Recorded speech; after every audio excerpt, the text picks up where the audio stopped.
अस्सलाम वालेकुम।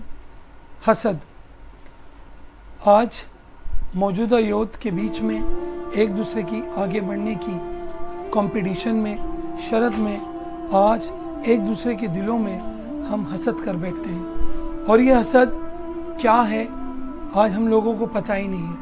हसद उस चीज़ को कहते हैं या उस आदत को कहते हैं किसी के लिए दिल में अंदरूनी तौर पर बुराई रखना या बोगस रखना या उसके खिलाफ साजिशें करना या उसका बुरा सोचना, सामने वाले के लिए उसको हसद कहते हैं। हसद जब कभी किसी इंसान के अंदर आ जाता है तो वो इंसान हमेशा गमज़दा रहता है और जिस शख्स से उसको हसद होता है उसके खिलाफ हमेशा साजिशें करता है और अल्लाह से मलामत करता है कि उसको अल्लाह ताला ने इतना सारा दिया, मुझे तो कुछ भी नहीं दिया, अल्लाह ने उसको इतना नवाजा, मुझे तो कुछ भी नहीं नवाजा।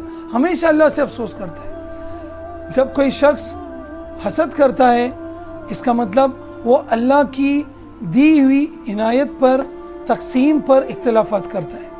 अल्लाह के नबी फरमाते हैं, हदीस का मफहूम है कि हसद करने वाला अगर किसी शख्स पे हसद करे इसका मतलब ये है कि उसका झगड़ा अल्लाह से है। अल्लाह के नबी ने फरमाया, एक और हदीस में अल्लाह के नबी फरमाते हैं, बुखारी शरीफ में लिखा है कि हसद करने वाला अपनी नेकी को ऐसे बर्बाद करता है जैसे आग किसी लकड़ी को जला के राख कर देती है। इसलिए किसी के लिए दिल में हसद नहीं करना है। आपने देखा होगा नबी करीम सल्लल्लाहु ताला अलैहि वसल्लम के दौर में साहबा इकराम अल्लाह के नबी के एक एक हुक्म को फ़ौरन पामाल करते थे। जैसे ही अल्लाह के नबी ने कोई काम या कोई हुक्म दिया फ़ौरन उसको झपट के पूरा करने के लिए सोचते थे। ज़्यादातर अल्लाह के नबी हज़रत अली से काम करवाते थे, हज़रत अबू बकर से काम करवाते थे, हज़रत उमर फ़ारूक रज़ी अल्लाह ताला अन्हु से काम करवाते थे, मगर जो दूसरे साहबा हैं उनसे भी थोड़े थोड़े काम करवाते थे। अल्लाह के नबी हमेशा जंग के लिए जब कभी भी किसी का नाम नामज़द करते थे तो सबसे पहले हज़रत अली का करते थे, खालिद बिन वलीद का करते थे, हज़रत उमर फ़ारूक का करते थे, और भी कई साहबों का नाम पहले नामज़द करते थे। इसका मतलब ये नहीं कि जो दूसरे दीगर साहबा हैं वो नाराज़ होते थे, वो हसद करते थे, नहीं, जबकि वो अल्लाह का शुक्र अदा करते थे और अल्लाह से दुआ करते थे, या अल्लाह आज हज़रत अली का नाम लिया है, आज हज़रत उमर फ़ारूक का नाम लिया है, या अल्लाह हमारा भी नाम अल्लाह के नबी की ज़बान पे ला ताकि हम भी अल्लाह के नबी का हुक्म फ़ौरन पामाल करें। ये दिल में एक दूसरे के लिए रक्श करते थे, अल्लाह से दुआ मांगते थे।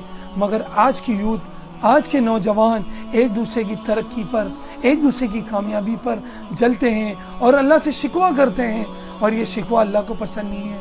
अल्लाह के नबी फरमाते हैं, अल्लाह ताला फरमाते हैं, हदीस का मफहूम है, मुस्लिम शरीफ में लिखा है कि हसद करने वाले के ऊपर 5 बुराइयाँ आ जाती हैं या अल्लाह की तरफ से 5 लानतें आ जाती हैं। पहला, हसद करने वाला हमेशा गमज़दा रहता है, कभी उसको आप खुश नहीं देखेंगे। वो सोते उठते जिससे वो जलता है, जिससे वो नाराज़ है, जिसके लिए दिल में हसद करता है, हमेशा उसकी वजह से उसका दिल गमज़दा होगा। हसद करने वाला, दूसरा, हसद करने वाला कभी भी हसद करने की वजह से कभी अल्लाह का अजर नहीं पाएगा, क्योंकि वो हसद कर रहा है, उसके सब्र से उसको अल्लाह कोई नेकी नहीं देगा और कोई अजर नहीं देगा, और उसका ये सब्र जो दूसरे के खिलाफ है उसके बदले में अल्लाह उसको कोई आगे चल के कोई उसको नेकी नहीं देने वाले। तीसरा, लोग उसकी मज़ाहमत करते हैं। जब भी कोई शख्स हसद करता है तो वो हर जगह जिससे वो नाराज़ रहता है, जिससे वो हसद करता है, उसकी बुराई हर जगह करता है। जैसे कि अरे यार इसके पास कितना पैसा आ गया, ये गलत तरीके से पैसा कमा रहा है, ये हराम का पैसा कमा रहा है, देखना यार कल इसके पास 1 गाड़ी थी, आज इसके पास 2 गाड़ी है, यार ये क्या इसका स्टैंडर्ड ऑफ लिविंग है। ऐसे लोगों के सामने वो मज़ाहमत करता है। तो लोग भी ऐसे लोगों को देखते हैं कि बार बार एक ही शख्स की बुराई कर रहा है तो वहाँ से भाग जाते हैं, उसको नज़रअंदाज करते हैं। चौथा, हसद करने वाले से अल्लाह नाराज़ रहता है, अल्लाह उससे खुश नहीं रहता है। अगर इस हाल में हसद करने वाले की मौत हो जाए तो अल्लाह उसको सीधा जहन्नुम रसीद कर देंगे, अल्लाह उसकी तरफ देखेंगे भी नहीं और अल्लाह उससे राज़ी नहीं होंगे। पाँचवा, हसद करने वाले की अल्लाह तौबा नहीं कबूल करती। अगर उस शख्स نے کتنی بھی توبہ کر لی مگر کسی شخص کے لیے اس کے دل میں برازگی ہے، حسد ہے، جلن ہے، تو اللہ اس کی توبہ بھی نہیں قبول کرتے۔ اس حال میں اگر اس کی موت ہو جائے تو اللہ تعالیٰ اس کو جہنم رسید کر دیں گے، اور وہ زندگی بھر دنیا میں بھی پریشان تھا، آخرت میں بھی پریشانی اٹھائے گا، اور قبر میں اس کے عذاب ہوں گے اور جہنم میں چلے جائے گا۔ اس لیے اللہ کے نبی فرماتے ہیں حسد کرنے والے سے بچ کے رہو۔ اگر کوئی شخص تم سے حسد کرتا ہے تو تم اس سے بچ کے رہو، اس کے سامنے اوور ریئیکٹ مت کرو، اس کے سامنے اب اللہ کا شکر ادا کرو۔ اگر کسی کے شخص کے دل میں کسی دوسرے شخص کے لیے حسد ہے تو اس شخص کو چاہیے کہ اللہ کی بارگاہ میں توبہ کرے اور اللہ سے دعا مانگے، یا اللہ تو نے جس شخص کو اتنی عنایت دی ہے، یا اللہ تو مجھ پہ بھی مہربانیاں کر، مجھ پہ بھی رحم فرما، مجھ کو بھی یہ تمام چیزوں سے نوازش عطا فرما۔